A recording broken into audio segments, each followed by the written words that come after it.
So this morning I took our almost 2-year-old son to the pediatrician to get diagnosed, and the determination is that our son is Asperger's with ADHD.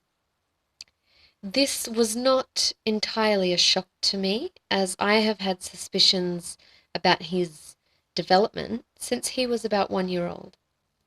For the last year, I have been told to wait and see. But for the last year, I have known that he wasn't developing appropriately. A month ago is when I really cracked the whip. A month ago is when I stopped waiting and stopped watching and started acting. A month ago, I was on holidays with my children, and a lady came up to me and she said, "Look, I've been watching you and your kids, and if I can talk freely with you, I'd like that." And I said to her, "Yeah, of course, no problem." And she said to me, "Your son reminds me of my son.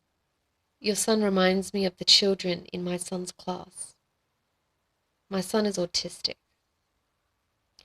And I looked at her and I said, "It's okay. I've already had these concerns. I believe he is autistic, like your son.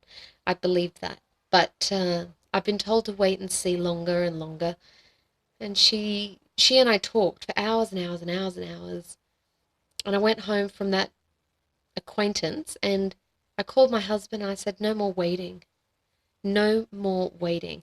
Every day that goes by is another missed opportunity." And I cracked the whip then and there. Within a day and a half of that meeting with her, I had every appointment organized with the absolute best people. I had read everything, Googled everything, YouTubed everything. Within a day and a half, I was completely on top of it. That was a month ago, and today I got the diagnosis for him. I completely cracked the whip, I completely pushed, and it took money, time, effort, exhaustion, discipline, focus, late nights, early mornings. But in the last month, while I waited for this diagnosis appointment, I have improved our son's diet and lifestyle.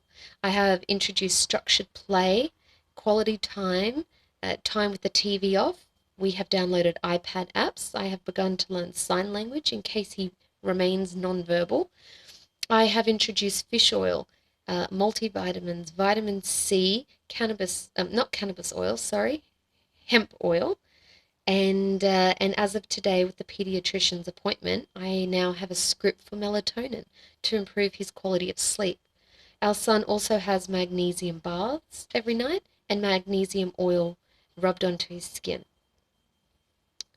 I encourage everybody out there that you need to trust your own instinct as the parent.